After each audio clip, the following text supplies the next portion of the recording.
Hi, Ben. Really appreciate your time. Thank you very much for joining this conversation, Secrets of Talent.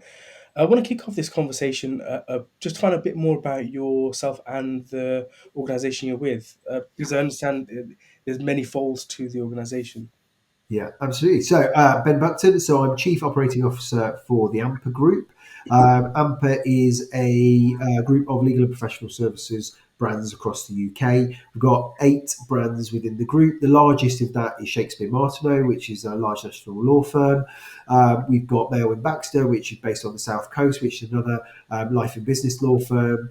Lime Solicitors, which is a national consumer claimant law firm. And then we also have other professional services in the group as well, like our debt and asset recovery business, Marans, which is our planning, heritage, design and architecture business, and CSS Assure, which is our cybersecurity and data protection business. So we are a large, diverse group of people serving a large, diverse group of people. And when I say people, obviously businesses as well, but in every business there is a person, and very much as a group we drive kind of humanity across everything that we do. We have golden threads that unite us. So obviously all of our brands, they have different services serving different types of people, different segments of either consumers or of businesses in different sectors, sizes, etc. But as a group, what we do is we have golden threads that unite us and that pull us together as a business. And that common purpose for us is around unlocking potential of our people so that they can do it for their clients, so that we can change the world of business for good. That's good to hear. And also, just to get a size and understanding of the scale of the organization, how many people currently are within the Uh, we will by year end, will be about 1,500 people. Oh, wow. Oh, Okay. wow. Pretty meaty size that is. So I Yeah, think the purpose of this conversation obviously is really around your journey to getting the B Corp status. yep. So yeah, I just wanted to kind of understand, why did you go on the B Corp? Why did you embark on the B Corp process and to get the B Corp status, and what does it mean for your organization? Yeah, so it's a funny one. So we did a big strategic review when I first joined the business about 3.5 years ago, um, and it was really kind of re-establishing who we wanted to be as a business at that time. We weren't a group then; we were predominantly Shakespeare Martineau as a standalone law firm, and what we identified was in order to move into growth, we had to create the environment in which people could be successful, and we had to create the environment in which we can drive growth, and that growth needs to come through the people that we've got, but also welcoming more people to come and join us, and then obviously driving that client growth as well. And growth comes obviously from within and from without. So that mindset was very much the starting point for the strategic review, as was defining our purpose. And as I said earlier, that's about unlocking potential for people, for clients, and then ultimately for the communities in the world around us. So really kind of linking that people, profit, planet diagram. So we were already doing loads of great stuff as a business. So really highly charged activity behind equity, diversity, and inclusion. Already starting to make really good decisions around our environmental footprint. Already very well established in our CSR, charitable giving and support that we were doing for local communities, especially in supporting social mobility. So there's loads of great stuff going on. And then we kind of defined and doubled down on that as part of our responsible business ambitions. We set 30 ambitions for the group as to what we wanted to achieve against people, EDI, against environmental, so obviously environmental sustainability, and then against our communities, obviously thinking about the CSR side of things. But then the overarching thing that we said was, how do we bring all of this together? And I'd known about B Corp, CEO Sarah had known about B Corp, and our Director of Culture and Sustainability, Helen Hay, had also known about B Corp. And it was kind of this meeting of minds of somewhat relatively new people to the business saying, actually, this isn't a outcome that we want to get to. It's I guess an articulation of who we are and an articulation of what we believe, an articulation of the purpose of the group. And so we saw the drive to B Corp, to become accredited as a B Corp, as essentially getting us to the beginning, if that makes sense. Of, well, we know we're doing some good stuff, we want to do better, and then we want to do better beyond that and be the leaders, innovators, and change agents for the sector. So the sector of legal and professional services, but also recognizing that we've got 20,000 clients across the UK. How do we then use our voice, our connections, and that footprint to help others raise the bar? Because it's only through networks of people and networks of collaboration that we can actually make the significant impacts that are needed for ED&I, for the environment and for the climate, and to also and to drive and ensure that communities thrive.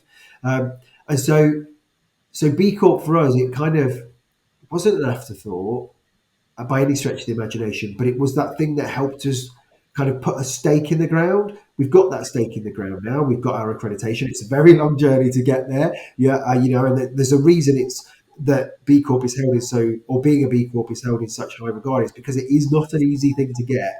To get over that magic 80-point threshold is quite hard to get. For us, we're there, and that's great, and it's really good for us as a business because it's a testament to all the work that we've been doing for multiple years and the success that we're having and the change that we're making. But it's the start. It's the end of the beginning now, and now we're into the next phase of the journey because only if we continue to push forward, push against all of our ambitions, and continue to raise the bar or move the needle, however you want to articulate it. That's the only way that we're going to make change. And so now we're very much on that starting path, I think. That's a sort of a good overview of B Corp. And presumably, you part of the whole process, you must have put some commitments in for your B Corp status. What are those commitments that you've got? So we had already got our responsible business ambitions. So we've got 30 ambitions across the group, and those 30 ambitions, as I say, they touch on everything from people across people, so diversity inclusion. So if I just touch on a couple, for example, we said that we would increase the proportion of our membership. So members, we call our partners because we're an LLP. We've got 150 partners, of which I am one across the group. We recognised that we needed to drive more female representation across that membership, as we call it. So we set our stall out to say over a third of our members need to be female. We're now well above that target, which is good, and we will continue to drive to ultimately to get to a level playing field. Now there are many environmental factors that need to support that, and it's not just about having a number and trying to hit that number. Obviously, key for us is making sure that we're bringing talented people through into the partnership, making sure that we're supporting people to move their career, or we're being empowering to people to be able to manage and drive that career. But uh, but at the same time, if you don't measure something, it doesn't get managed, right? So we have to set those targets, and we've got about 10 or 11 in the people space, especially around gender diversity, racial diversity, making sure that we've got accuracy in our data both a reporting point of view, but also to make sure that we um, are keeping to our commitments. One of the things that when we first started out on this journey 3 years ago, we found when we were collecting quality data, as an example, was that we had about 14% of people that did the PTNS, so the prefer not to say box on a lot of stuff. And, for me, I really wanted to understand that. Well, why are people not? Are we failing on the trust side of things? Do people think we're going to use that data for something? What was the reasons that people felt that they couldn't be honest and open about who they were? And one of the big principles that we have as a business is be yourself. We want people to be authentic. We want people to bring their best selves to work because that drives the best outcomes for colleagues and teams and therefore clients. So we really dug into that and setting ourselves an ambition that we would reduce from that 14%. We're now sub 5%, and we understand the reasons for that sub 5% as to why they don't want to share that data. But because we've set the I guess the metric, we've understood what's the driver behind it, and now we've managed to really, I guess, shift the needle. Um, Sorry, I'm talking quite a lot, so you might need to just put your hand up when you want me to stop No, talking. that's fine. I think there's a lot of information that I'm learning about how this B Corp status is working. I mean, just attaching to some of your commitments.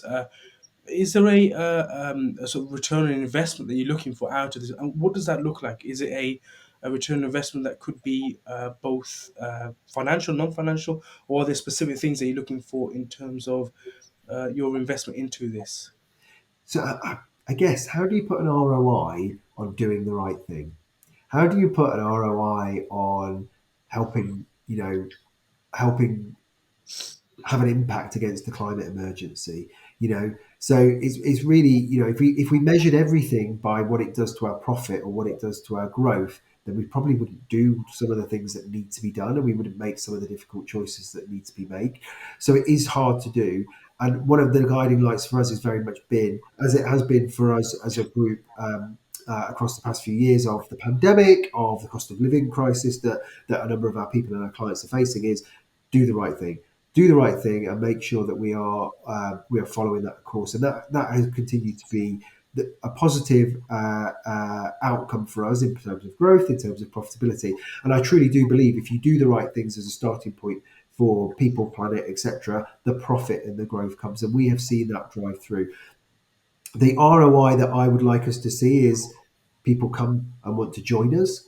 And in a market, the markets we operate in, talent attraction is incredibly hard. Yes. So getting great people to be attracted to come and join us, because they know that we're not only a great place to work, but that drive high performance, and you can develop a great career here, be the best technical technician in your field, whether you work in law, in marketing, or wherever. But you come and join us because you believe in what we believe in, and we're like-minded people that want to change the world of business for good. We get people stay with us, and again, that retention number is a number that we can look at. We want to keep people with us, and we want to keep them on the journey. The driving of people's career with us. So, are people moving through the organisation? Are we managing to move people's drive people's career aspirations, and are we getting diversity in those people moving through the business? Racial diversity, gender diversity, LGBTQ plus diversity, disability diversity, social mobility diversity, and we as a business on that last piece on social mobility have got a huge drive to make sure that we are bringing people from all backgrounds through our organisation. I myself, I'm first generation university, come from a working class single parent, youngest of three families. So I see the value in both in education, but equally in professional development, and how getting into work and being supported through work, through mentorship, through coaching, through development, as well as personal drive, can help smash some of those social mobility boundaries. And I'm very keen for us as a group to do that for others and create those an environment where others can do that. So that's on the people side. On the client side, ROI wise, well, loads of our clients are already looking at their supply chain and thinking about who are the people that they want to work with and why. For us as a B Corp, we get higher up the list because you don't need to give you a 50-page document on all the things that we're doing.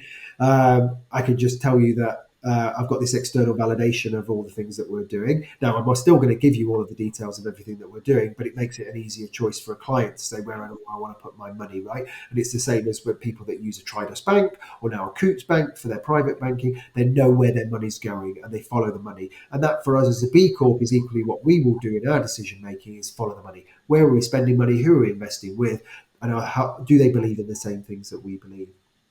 I like that. I like that. So I think there's an ROI on the client side of working with the clients that believe in what you believe. Now, they might not be B Corps, so that's absolutely fine. Not everybody wants to be or can be based on their business model, the structure, their investment, their funding, whatever.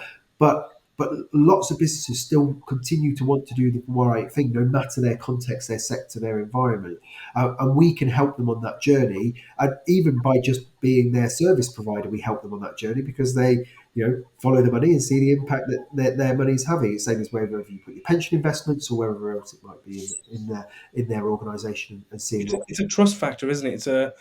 It's a trust factor that it creates a trust factor, which from this conversation I'm gathering that there's an aspect of trust. And I mean, this is the thing with businesses and the opportunities around them having impact. Typically, it's been associated with social enterprises and charities, where charities can have impact and local community impact. But what role could public and private companies play in businesses having an impact? And crucially, to understand that whilst there is profit involved, there's also an aspect of impact. So there's a really important point here is about not abdicating responsibility, and a lot of corporate organisations and some that I've worked in. they do the right thing by going, oh, I'm just going to give some money to that social impact organisation. I'm just going to donate some money to charity. And actually, what I'll do is, yeah, I'm going to do some bad stuff here, but then I'm going to just put some money over here because that takes the guilt away. I can put it into my reporting accounts. I can put it into my shareholder with my investor update and say, oh, look, aren't we good because we did this thing and went and helped at this day, Yeah. or we spent some money and not actually, we're going to look at the core of our organisation and the decisions that we make and the footprint that we have and how we and follow our money and make sure that we're doing the right thing for the people in the organisation, our clients, etc., etc. So what I think more organisations can do is to not abdicate responsibility or delegate responsibility to social impact organisations and charities to do the right things, follow that course of making sure that you are doing the right thing and you are making conscious decisions. And that is commercial, that can be commercial. And it doesn't mean that you can't make tough choices because all businesses have to make tough choices at some time or other. But if you follow a guiding light, ultimately that a guiding light of doing the right thing, ultimately that will come back to the organisation in many different ways. Reputationally, for example, those businesses, and we all know who they are, and I'm not going to say all of their names, those businesses that did not do the right thing through the COVID crisis, despite the fact that they had the profit and they had the money there, and they had the revenue, but they took it as an opportunity to do the wrong thing, or they panicked and made some very what has proven to be some very bad choices because now their brand is destroyed. They can't hire people. They're having to now pay more money than what they were before in order to be able to attract and keep people in the organisation. Though, think long term, make decisions for the long term. Don't make decisions for short term profit. Really think about where does the money go, and all money, right, from where are your pension investments to what buildings are you paying to be in, and ultimately don't just look at the cost as a financial cost. Look at the cost and the impact of the communities in which you operate, the clients that you have, and ultimately the planet and the emergency that we face at the moment. And just to kind of comment for myself to add on to that before we finish, there is an impact on people as well because if you think about it, if it becomes harder to hire, then the cost of hiring increases, Totally. and as a result of that, you are actually increasing your cost basis just on people.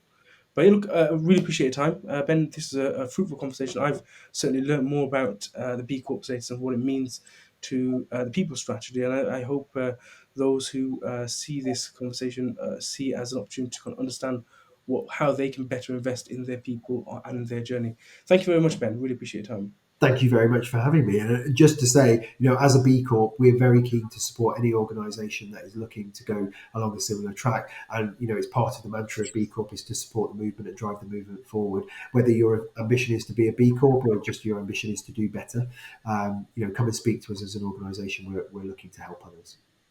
Thank you very much, Ben.